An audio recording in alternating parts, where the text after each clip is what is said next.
परम पूजनीय गुरुदेव बाबा श्री नीबकर जी महाराज के चरणों में सादर वंदन करते हुए आप सभी प्रेमी मित्रों को जय श्री राम। बहुत लोगों से बात करके मुझे जो एक कॉमन समस्या समझ में आई वो ये है कि जीवन में आप इसलिए परेशान नहीं हैं कि आपको दुख मिला हुआ है। जीवन में आप इसलिए परेशान हैं क्योंकि आपकी मृग तृष्णाएं कम नहीं हो रही हैं। जो आपको मिला हुआ है उसमें आप संतुष्ट नहीं हैं और दूसरों की ओर देख करके एक अंधी दौड़ में लगे हुए हैं, 99 के चक्कर में लगे हुए हैं और उसके बाद आपको भी वो सब चाहिए। इस मृग तृष्णा में अंधी दौड़ लगा रहे हैं और जब वो आकांक्षाएं पूरी नहीं हो रही तब फिर आप डिप्रेशन में जाते हैं और फिर आप परेशानियों में पड़ते हैं और फिर आपको लगता है कि उसके पास है, हमारे पास क्यों नहीं है। ये असंतोष इतना हावी हो जाता है जीवन पर कि जीवन में जो कुछ भी छोटी छोटी खुशियां आपको मिली हुई हैं आप उनसे वंचित रह जाते हैं। एक सामाजिक संस्थान के आंकड़े के मुताबिक, ये बहुत कड़वी हकीकत मैं आपको बता रहा हूँ, एक सामाजिक संस्थान के आंकड़े के मुताबिक आज जो देश में हमारी परिस्थिति बनी हुई है 45 करोड़, यह आंकड़ा याद रखिएगा, 45 करोड़ से ज्यादा लोग हैं जिनको सुबह शाम खाना नहीं मिलता, जिनको 2 वक्त का खाना उपलब्ध नहीं है। हमारे देश की जनसंख्या लगभग 135 करोड़ है। अनुमानित तौर पर अगर मान लें पिछली जनसंख्या के हिसाब से तो इसमें 45 करोड़ की संख्या ऐसे लोगों की है जिनको सुबह शाम खाना नहीं मिलता। अगर आप मेरा ये संदेश वीडियो के माध्यम से देख पाने में सक्षम हैं तो मैं इतना यकीन करता हूँ कि निश्चित रूप से आपके साथ ऐसी त्रासदी नहीं होगी और आपको सुबह शाम का खाना कम से कम जरूर उपलब्ध है। आप उन 45 करोड़ लोगों से ज्यादा जीवन अच्छा गुजार रहे हैं। उन 45 करोड़ लोगों के सामने जो समस्या है वो समस्या आपके साथ नहीं है। आपने जीवन से कुछ ज्यादा उम्मीदें पाल ली है। हर आदमी का जीवन अलग है, हर आदमी का प्रश्न पत्र जिसको इस जीवन में भेजा गया है अलग है, उसकी परिस्थितियां अलग हैं, उसकी मंजिल अलग है। लेकिन समस्या ये है कि हर कोई एक अंधी दौड़ लगा करके एक ऐसी चीज को पाने में लगा हुआ है जिसे मृग तृष्णा कह सकते हैं और जिसका कोई अंत नहीं है। जो पैदल चल रहा है उसे मोटरसाइकिल की तलब है, मोटरसाइकिल वाले को कार की तलब है, कार वाले को फिर मर्सिडीज चाहिए। उसी तरह से जो कोई नौकरी नहीं कर रहा है, बेरोजगार है, वो एक नौकरी का तलबगार है और जो नौकरी कर रहा है वो सरकारी नौकरी का तलबगार है और जो सरकारी नौकरी एक क्लर्क का कर रहा है उसे कलेक्टर बनना है। उसे ये नहीं पता कि कलेक्टर बनने के बाद उसकी अलग अपनी समस्याएं हैं, उसकी अलग अपनी सीमाएं हैं। जो समस्या एक क्लर्क की नौकरी में है वही समस्याएं या उससे भी गंभीर समस्याएं, उससे भी गंभीर चुनौतियां एक कलेक्टर की नौकरी में है। संतोष कहीं भी नहीं है। तो जीवन में फिर खोजना क्या है? जीवन को आनंद की जरूरत है, न कि मृग तृष्णा में भटक करके सुख की तलाश की। अगर आप सुख की तलाश करेंगे तो आपको दुख मिलेगा। आप ध्यान रखिए, महात्मा बुद्ध के पास सब कुछ था, वो निकले थे तो सिर्फ आनंद की तलाश में निकले थे। महात्मा बुद्ध राजकुमार थे, सब कुछ उपलब्ध था जिसकी आप कल्पना कर रहे हैं, जिसके लिए आप भाग रहे हैं। और वो सब हासिल होने के बाद महात्मा बुद्ध हमारे लिए बहुत बड़े एग्जाम्पल है, उदाहरण है कि उसके बाद भी वहां सुख नहीं है, उसमें भी सुख मिलेगा नहीं। वहां जाने के बाद एक अलग चुनौतियां मिलेंगी, वहां के बाद मृग तृष्णा फिर आपको एक अलग दिशा में ले जाएगा, फिर कुछ और सामने आ जाएगा। इसका कोई अंत नहीं है। तो फिर अंत कहाँ है? अंत आनंद में है। आपको परमात्मा ने जिस तरह का जीवन दिया है उसमें आनंद की तलाश करिए और आनंद छोटे छोटे चीजों में छुपा हुआ है। आपके आसपास जितनी प्राकृतिक चीजें भरी हुई हैं उनमें छोटी छोटी चीजों में आनंद भरा हुआ है। जीवन से जिस दिन मृग तृष्णा को विदा कर देंगे, जिस दिन ये याद रखने लग जाएंगे कि मैं उन 45 करोड़ लोगों से बेहतर जीवन जी रहा हूं तो मैं परमात्मा का आभारी हूं, जिस दिन आप परमात्मा का आभार प्रकट करने लगेंगे उसके बाद वो आपका भार अपने ऊपर ले लेते हैं। शिकायत करने वाले लोग किसी को भी पसंद नहीं आते, हमारे और आपके जीवन में भी नहीं। अगर आपका ही बच्चा रोज आपसे शिकायतें करता रहे, मुझे ये चाहिए, मुझे वो चाहिए, मुझे ये नहीं मिला, मुझे वो नहीं मिला, तो आप इरिटेट होने लगते हैं। तो आपने कभी सोच कर देखा है, हम दिन रात परमात्मा से मांगते रहते हैं, मुझे ये दे दो, मुझे वो दे दो, फिर वो आपसे प्यार नहीं करते। फिर आप कहते हैं हमारे जीवन की समस्याएं क्यों नहीं सुलझती, फिर बाबा हमारी क्यों नहीं सुनते। वो ईश्वर को हमसे क्या बैर है जो हमारी बातें नहीं सुनता। सोच करके देखिए, आपकी मांगे जायज हैं क्या? आपकी जरूरतों को उसने पूरा कर रखा है। आप उन 45 करोड़ से ज्यादा अच्छे से भारत में रह रहे हैं जिनको सुबह शाम का खाने की चिंता है, जिनको 2 जून की रोटी नहीं मिलती और वो भूखे पेट सोने को विवश हैं। अगर आपको इससे बेहतर परिस्थिति मिली हुई है तो आप उनके शुक्रगुजार होइए कि हे प्रभु, आपने हमें ऐसी परिस्थिति में पैदा नहीं किया था, आपने हमें एक बेहतर जिंदगी दी है। और हम इसे और बेहतर करने की कोशिश कर सकते हैं, लेकिन ये कोशिश मृग तृष्णा में नहीं बदलनी चाहिए। दूसरी बात मैं कहूँगा, आप देना सीखिए।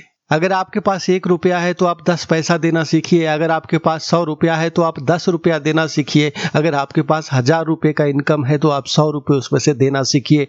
अगर आपके पास 1 लाख का इनकम है तो आप 1000 रुपये जरूरतमंद को देना सीखिए, और आप देखेंगे कि आपका जीवन आनंद से भर गया। जीवन में आनंद की तलाश करिए। बाबा का प्रेम उन्हीं को नसीब ज्यादा अच्छे से हो सकता है जो आनंद की तलाश में है, जो बाबा के शुक्रगुजार हों और आगे और बेहतर समाज के निर्माण के लिए अपने आप को आगे खड़ा करने की कोशिश करें। आध्यात्म नाम ही इसी का है, आनंद का।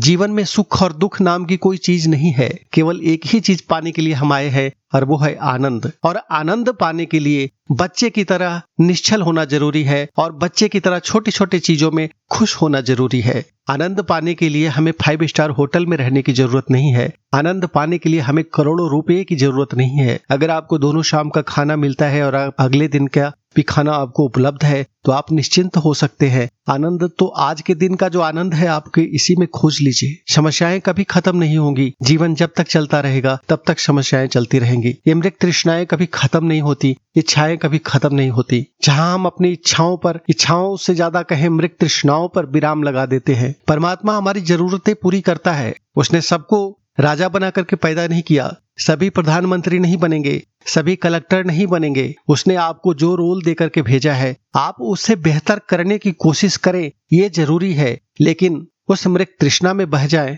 और अपने अंदर असंतोष पैदा कर ले और दिन रात केवल परमात्मा से मांगते रहें, इसकी कतई जरूरत नहीं है। तो मैं इतना ही कहूंगा कि जीवन में सुख की नहीं आनंद की तलाश करिए, और आनंद छोटे छोटे चीजों में छिपा हुआ है। जब आप अपने 100 रुपए में से 10 रुपए किसी को दे करके उसके चेहरे पर जो खुशी और उल्लास दे देते हैं, उसमें आनंद छिपा हुआ है। 100 रुपए और जोड़ लेने में आनंद नहीं है। वो आप बैंक खाते में अपने 100 का 200 कर लिया, 100 का 1000 कर लिया, 1000 का 10,000 कर लिया, 10,000 का 1 करोड़ कर लिया, इसमें आनंद नहीं है। लेकिन अगर आपने उस 10,000 में से 1000 रुपए का दान करके किसी के जीवन में फूल खिला दिया, उसके चेहरे पर मुस्कुराहट ला दी, तो असली आनंद वहां छिपा हुआ है और भगवान उससे खुश होते हैं। महाराज जी अपने गुरुदेव बाबा श्रीनिब करौरी जी महाराज की कृपा तब मिलनी शुरू होती है जब आप अपने सीमित साधनों से भी दूसरों की मदद करना सीखते हैं, उनसे मांगना छोड़ के कहते हैं प्रभु मेरे जीवन को आनंद से भर दो। तो जीवन का सार तत्व यही है, अगर आप बाबा के मार्ग पे चल रहे हैं, कि आप सुख की तलाश न करें, आनंद की तलाश करें। फिर बाबा आपकी जायज मांगे, जो कुछ भी आपको चाहिए, उनको पता है कि क्या चाहिए, वो आपको दे देते हैं।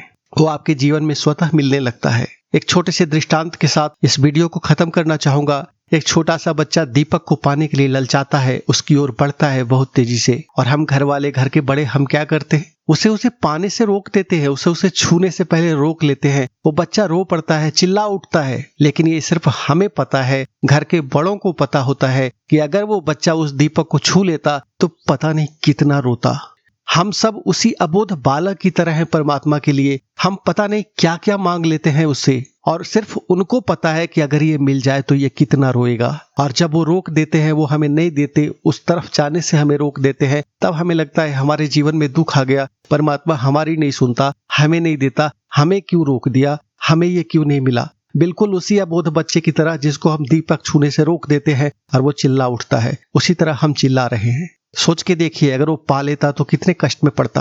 परमात्मा हमारे लिए वैसे ही हमारे बड़े, हमारे पिता हैं, जिनको सब पता है, और वो हमें उस दिशा में जाने से रोक देते हैं जहां हमारे लिए गलत था, जिसको पाने के बाद पता नहीं हम कितना रोते।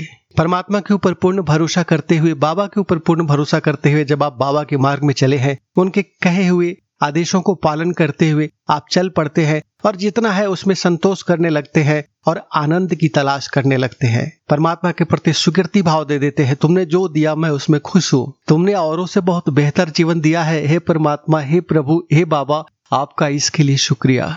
जब आप इस शुक्रिया भाव में परमात्मा के साथ जुड़ते हैं तो फिर वो आपको अपने हाथों पर उठा लेते हैं। फिर आपके जीवन में सुख दुख नाम की चीजें खत्म होने लगती है और आप आनंद से भर जाते हैं। और इसी आनंद का खोज जीवन है। जीवन कभी भी इसका हिसाब ज्यादा अच्छे से नहीं कर पाता कि किसके पास कितना पैसा था, वो मर गया तो उसका बैंक बैलेंस क्या था और वो क्या अपने बच्चों के लिए छोड़ गया। ये पैमाना नहीं है जीवन को आंकने का। अगर आप इस पैमाने पर जीवन को आंकते हैं तो ये मूर्खता की पराकाष्ठा है, क्योंकि जो बच्चे आए हैं उनका भी तो अपना भविष्य है, उनके भी तो अपने कर्म हैं। पूत कपूत तो क्या धन संचय और पूत सपूत तो क्या धन संचय। वो अपने भविष्य से बच्चे अपना खुद का भविष्य गढ़ेंगे। आपको 21वीं पीढ़ी की चिंता करने की जरूरत नहीं है। आप अपने जीवन का मूल्यांकन करिए और अपने जीवन का आकलन करिए और जो मिला हुआ है उसमें संतुष्ट रहिए। आगे की पीढ़ियां अपना चिंता खुद करेंगी। अगर वो सक्षम होंगी, अगर वो अच्छे होंगे तो खुद अपना रास्ता आगे बना लेंगे, और अगर वो नालायक होंगे तो आपका दिया हुआ सब खत्म कर देंगे, बर्बाद कर देंगे।